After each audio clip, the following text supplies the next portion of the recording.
Kaluak paku wasam balimbiang, timpuruang lenggang-lenggangkan di bawah nak rang saruaso.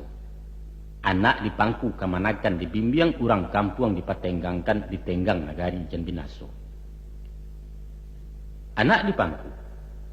Dalam arti harfiahnya si anak menyatu jo diri ayahnya secara tunggal. Kok lari tabau lari, kok jatuh samo tarau. Patah sayuk betungkek paruah nan anak di gunggung juo. Entah kok tanah latas sirah itu bakat orang nan tinggal. Maknanya tanggung jawab mutlak jo Tuhan betul betapa. Kemudian di samping mangku anak, kamanakan dibimbiang pulau. Membimbing adalah menuntun tangan orang sambil berjalan. Mungkasuiknya mengarahkan kanan bahagia. Membawa kanan bana menunjukkan di malawi ensati rantau nan bertuah. Nanti, kalau lah tiba di jalan data, kabui tarang hujan lata dua maku kemanakan dilapeh-lapehkan. Disuruh melangkah surang diriangkan dari belakang dibari pituah dari Jawa. Kini anak lah dipangku, kemanakan lah dibimbing, maka orang kampung pun dipetenggangkan. Tenggang adalah kata-kata Minang nalah di Indonesia kan. Menurut arti aslinya, ialah kira-kira sama jauh sahur, perbuatan atau karya macam tu. Tidak dapat bertenggang, artinya buntu segala usaha. Mempertenggangkan, membantu, menanggulangi. Tenggang rasa pengertiannya toleransi. Orang kampung dipertenggangkan yaitu usaha nak hidup surang. Ciptakan pemerataan sosial. Hilangkan gap antara si kaya dan si miskin supaya jangan timbul keresahan.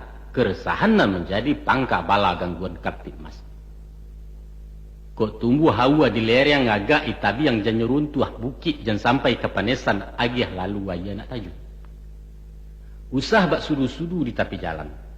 Dijambo kanai miangnya, dijuluak kanai gatahnya, dipanjek kanai durinya, kesudahannya diparun dari orang lalu. Nah, bak apulo caranya menenggang nagari jan binaso. Tanah sebingkah laba punya rumput sahalai laba miliak, tapi malu dan alun babagi.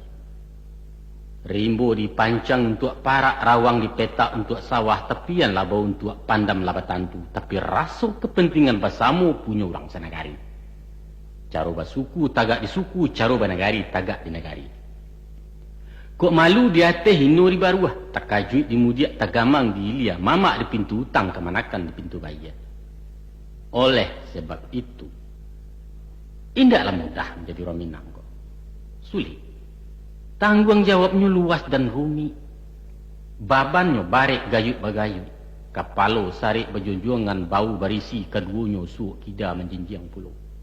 Tapi itulah resiko sebagai pemimpin. Pemimpin dan ditanya tentang kepemimpinannya. Ditanya dek manusia dan dipimpin, ditanya di Allah yang memberikan pimpinan. Sadonya mesti dipertanggungjawabkan kini ataupun iswa.